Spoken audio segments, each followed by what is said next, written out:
What's up guys, Magnolia Mo here and welcome back to my channel.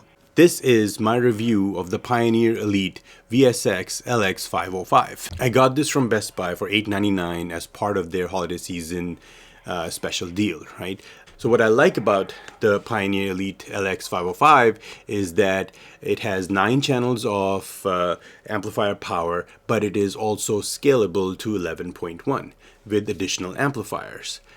It also has Dirac Live, which is the main reason why I bought this, because I want to try Dirac and see how it compares to Odyssey. It does not have 32-bit DACs, and the amplifier power is 120 watts per channel.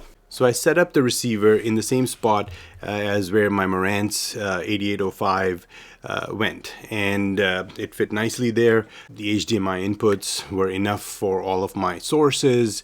I did initially try out the receiver with the onboard amplification, right? So I connected my Bowers & Wilkins CT 7.4s, all 5 of them, to the Pioneer Elite, and then the CT 7.5s, which are my back surrounds. I used the pre-outs to go into the Marantz 7055. And then for subwoofers, I have the SVS SB16 Ultra and the SB3000, and then for my height speakers, I have the CCM 663s that you see over here, 4 of them as my top front and top rears. As far as Dirac Live goes, there are 2 options. You can use the Pioneer Elite remote app to set up Dirac Live, or you can use a PC. I chose to use the PC. So let's get started with the Dirac Live setup. Setting up Dirac Live is more involved than, let's say, Odyssey. As soon as you pull up the app on your PC for Dirac, you're given all the options for the microphones to select. I went with the standard LX505 mic for calibration purposes. Next is volume calibration. Unlike Odyssey, in Dirac you have to calibrate the volume level for each, or trim for each of your speakers in your setup, right? And the volume has to be at a comfortable level. Dirac guides you in terms of whether it's too high or too low. I actually set it too high initially and there was distortion, so I had to go back. Now you have to find the happy medium, and in my case, I basically ended up with about between 30 to 25 dB higher than the noise floor. So I'm basically going to fast forward this or show this to you in 20 times the speed, because it did take me about 15 minutes to go ahead and do that. Once that's complete, the next stop is the arrangement, right? So do you want a tightly focused arrangement, right? Or do you want to have where multiple listeners can be part of the calibration, right? So I chose and I went with the tightly focused imaging, which is more directed to the primary listening position. Let's see. In this configuration, you're gonna need to measure 9 positions, right? And the receiver sends test tones throughout, and all you're doing is moving the microphone to the position that Dirac is guiding you to. So it could be front top right, front top left, front bottom right, front bottom left, and so on and so forth until all of the positions have been measured and done with. Once I finished measuring all 9 positions, the next step was to proceed to filter design.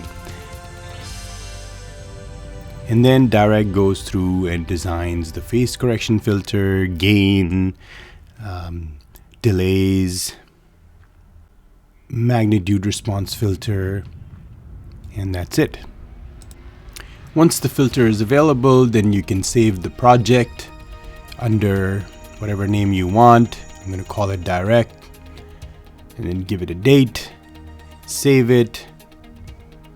I also applied the curtain, meaning I limited the frequency to which Dirac applies the room EQ2, right? So I go with the Schroeder frequency of 500 Hertz, You can check out my video on room acoustics. I've measured the RT60 decay in my room, and I'm comfortable at applying room EQ to 500 hertz and thereabouts, right? I don't like to EQ beyond that, and everyone has their preferences, right? So, but that's my preference.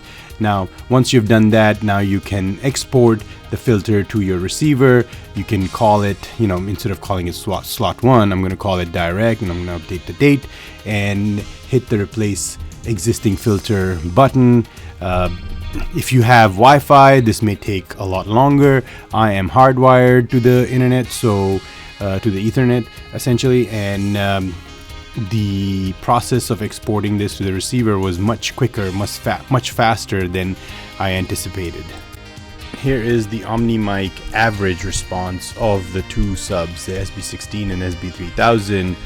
As you can see, it peaks at 18.44 Hertz at 84.7 dB SPL, and then gradually kind of drops off, but it's still pretty strong at 16.64 Hertz at 80 dBs, and then just fizzles off because it's below the response of my subs. And what I like about this is it's the strongest in the sub bass region, and then starts to gradually taper off around the 80 Hertz crossover frequency of my speakers. For movies, I started with Oppenheimer, the first scene. When Oppenheimer is standing and there is raindrops, right, that start to fall, followed by some deep bass, right? That bass shakes up your entire house, right? In that particular scene, and I turned it up. The volume was, I want to say, all the way up to -5 on the dial. I did not get any sense of distortion while watching that scene. So I watched it first in Pure Direct, and then I switched, or I engaged Dirac Live. And Dirac Live does make a big difference, right? From a overall room acoustics standpoint, right? The raindrops were more clearer with Dirac Live. The bass was actually not as annoying, right? It was smoother with Dirac Live versus in the Pure Direct mode, and it was a very good scene to demo using this particular receiver. And I did not feel that the amplifier built into the Pioneer ran out of juice in that particular moment, because I was the only one watching in the room. Next up was Live, Die, Repeat. The opening scene, obviously. I wanted to see how the bass comes out on Dirac Live, and it didn't disappoint, right? It was deep as I'm used to listening to it, but it may be a little more smoother and more powerful, right?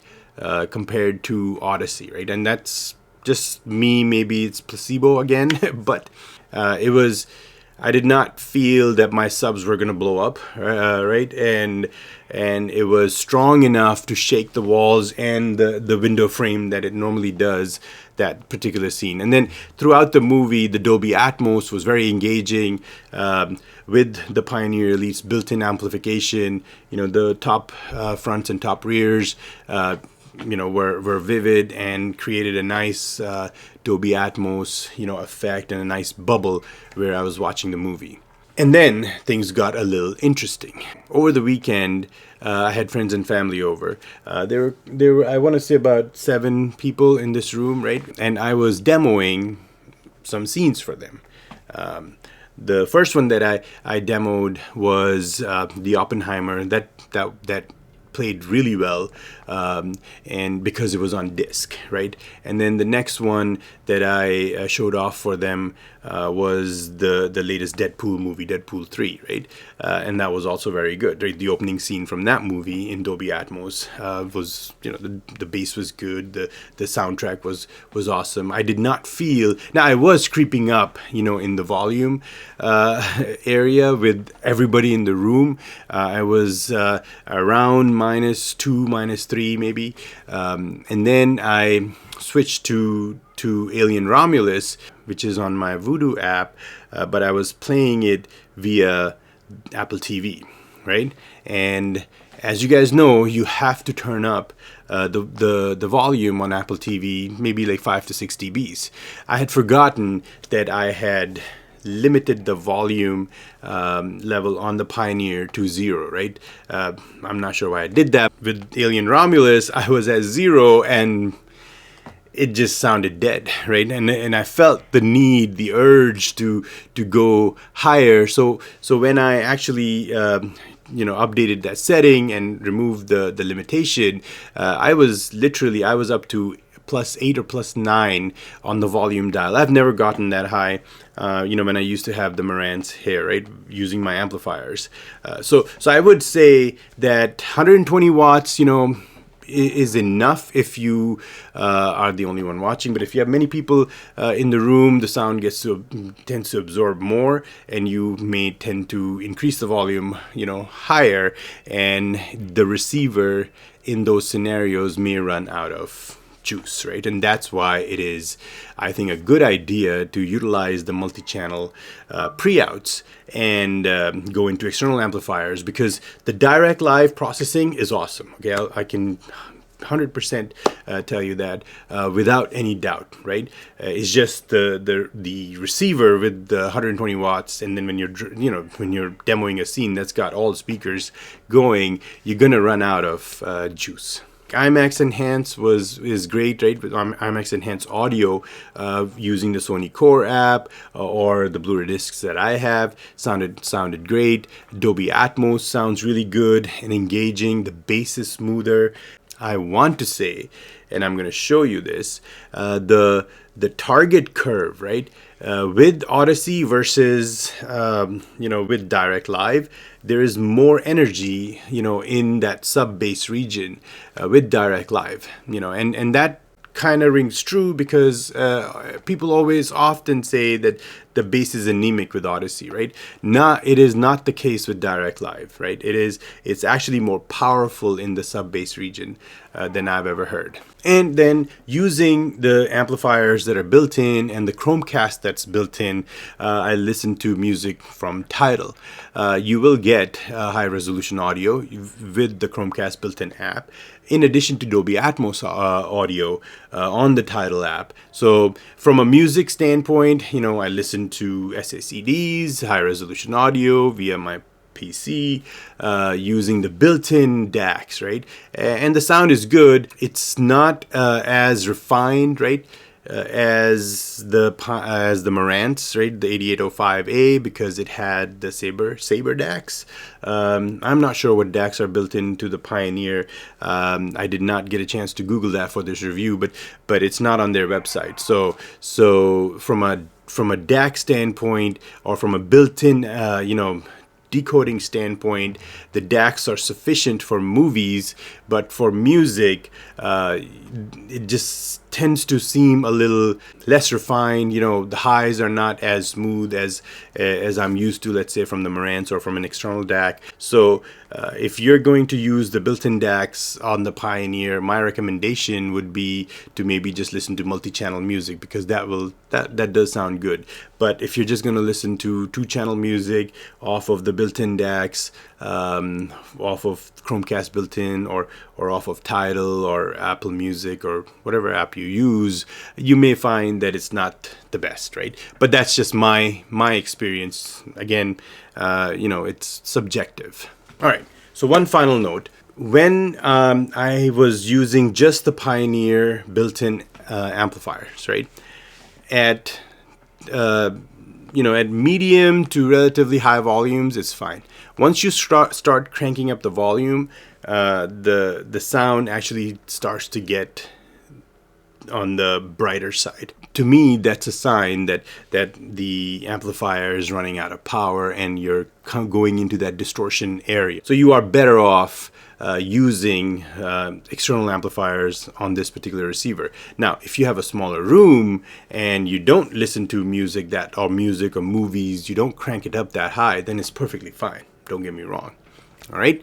So that is basically it. That is my honest review. I am going to keep it because I want to test and try out the Dirac Live more and listen to it more with the Macintosh and the Marantz, you know, the external amplification that I have.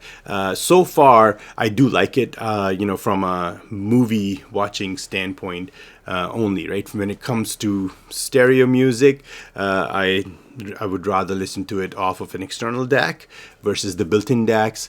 When it comes to multi-channel music, if you have Aura 3D music, then you're out of luck because this doesn't do Aura 3D. But if you have Dolby Atmos music or DTS, Master Audio or DTS HD music in multi-channel, then it sounds good. You're not losing anything there. All right, guys, so I hope you found this video useful. As usual, please leave me some comments, some feedback. What are your thoughts? Do you own the LX505 and are you liking it? You know, what features you like the most on it? Do you like the sound? Were you finding similar to mine? Leave me some feedback and you know, we can have a discussion. All right, so I'll see you guys in the next one.